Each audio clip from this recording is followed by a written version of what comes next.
Welcome to Noga Ambulance Service's 2015 Bloodborne and Airborne Disease Prevention Annual In-Service. All employees who have been determined to have an occupational exposure to bloodborne/airborne pathogens are required to complete this training upon hire and annually during their employment with Noga Ambulance Service. The current designated infectious control officer is Luke DeRosa.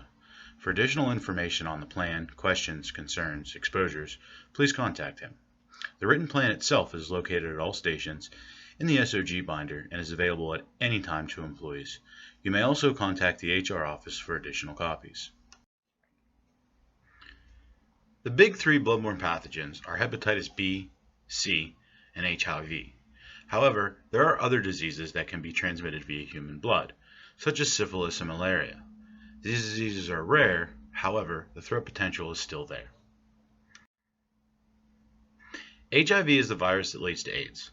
The virus does not survive well outside the body, and no threat to healthcare workers through casual contact is noted. The threat potential is in sharps injuries and large exposures to human blood. Hepatitis B survives well outside the body, including in dried blood. The good news is vaccinations are available to all employees at no cost. Hepatitis C is the most common bloodborne infection in the United States. The virus can lay dormant for years before symptoms present. There is no vaccination available. However, by following proper procedures, the risk to healthcare workers can be greatly reduced. Exposure potential. ALS/BLS treatment of patients. Cleaning of ambulances. Post-accident cleanup. Handling of returned medical equipment. Janitorial or maintenance work at stations. Handling of waste products. Sharps. Body fluids that are in close proximity to blood are listed on the left. These fluids refer to as other potentially infectious materials and can transmit bloodborne pathogens. Fluids that are not closely related to blood are listed on the right and are not considered at risk of carrying pathogens. However, if any material contains visible human blood, the potential for pathogens exists and thus are listed as OPIM and treated accordingly. An exposure incident is one of the following: needle stick injury, blood or OPM contacting an open mucous membrane or non-intact skin, aka an open wound, and human bites that draw blood. Universal precautions is simply the process of treating all blood and body fluids as potentially contaminated with pathogens. Personal protective equipment, or PPE, is anything that is used to protect a person from exposure. Items such as gloves, goggles, aprons, and engineered sharps are classified as PPE. It is important to remember that healthy, intact human skin and proper hand washing techniques are our best defense against all pathogens. Regulatory medical waste are the items that need to be disposed of in either a sharps container or a red bag. If blood can be squeezed, dripped, or poured from an item, it needs to be placed in the proper receptacle, labeled as medical waste. All other items, such as IV packaging, tape, gloves not covered in blood, can all be disposed of in normal fashion. Red bags are available in all ambulances. Red bags are disposed of at Jameson Hospital or any hospital that you transport to. Red bags are disposed of post-call or any time as needed during your shift. Red bags are never disposed of at Noga Ambulance Service stations. Sharps containers are also never disposed at Noga Ambulance Service station and need to be taken to Jameson Hospital. Sharps containers must be labeled correctly with a universal biohazard symbol and treated accordingly. At all stations, the utility sinks located in Garage Bay 1 are designated as biohazard areas. They are clearly marked and used to disinfect contaminated equipment. No food, drink, or applying makeup or contacts is permitted in these areas. Each area contains pre-mixed disinfectant and laundry facilities to properly disinfect equipment. Contaminated IV needles, blood draw needles, IO needles, glucose lancets, syringes, medication vials, any contaminated item that can puncture or cut or break the skin. Always look before you touch. Clear your house bags every morning prior to reaching in and inspecting. You never know where sharps may be hiding. Do not trust safety devices. Treat every sharp as it's contaminated. Always place sharps in the approved containers and never recap. All needles should be engineered. That is with a safety device that prevents the needle from being reused and reduces the risk of an accidental sharp injury. If you find a non-engineered sharp, please dispose of and replace with one from company stock.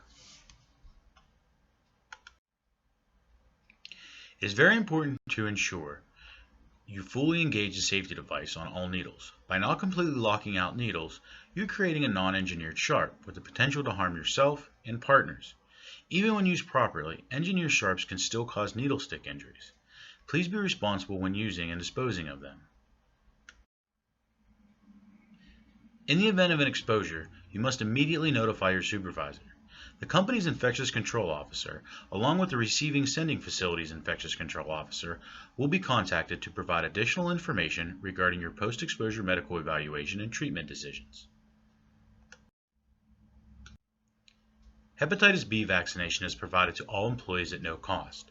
Please contact the HR department for more information. Record-keeping procedures are outlined in the written plan and are kept for the duration of the requirement under the law. Airborne pathogens. The following slides will provide guidance on protection against airborne pathogens, your risk assessment, the written plan, training, and the annual TB screening.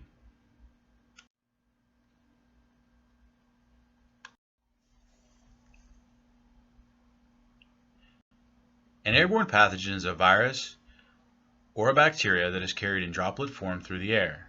The droplets can be dispersed from a cough, sneeze, or basic human speech. The most common airborne pathogen is the influenza virus. The key to remember is airborne transmission is dependent on the length and concentration of exposure to the pathogen. This can be greatly reduced by limiting the duration and increasing air movement.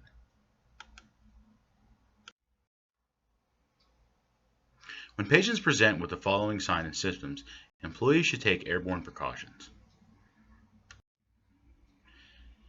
The 2005 CDC guidelines classifies EMS workers' exposure potential to TB as low risk.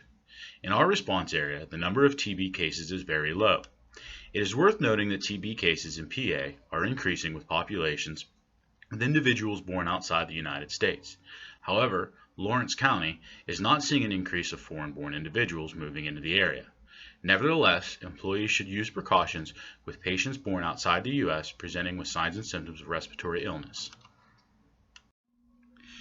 Employees should also be suspect of TB in patients presenting with signs and symptoms of respiratory illness and present in a class of high TB prevalence cases. Transporting of suspect TB patients or patients suffering from possible airborne pathogens. Ensure that the ventilation system is on non-recirculation mode. This simply means that in a Ford ambulance, ensure the max AC function is not engaged. Open the cab windows. This allows fresh air from the outside of the vehicle to permeate into the cab and thus the patient compartment. Turn on the ventilation system in the patient compartment. All ambulances are equipped with fully functional ventilation systems. Place a surgical mask on the patient. You may consider placing an N95 on yourself. As a result of our low risk status, N95 respirators are available as voluntary use for employees. All employees have been provided Appendix D to 29 CFR 1910.134. Information for employees using respirators when not required under the standard. Employees are required to familiarize themselves with this information and follow the recommendations. This information is available in the written plan. Protecting yourself. Know the signs of airborne pathogen diseases. Mask all suspect patients that present with these signs. Open windows. Engage the ventilation system. Be sure to complete the annual TB screening questionnaire included in the test that corresponds to this in-service. Ask questions. Remember, air movement is the key, and avoid enclosed, poorly ventilated spaces with all suspect patients. This includes the annual in-service. If you have any questions, please contact your supervisor.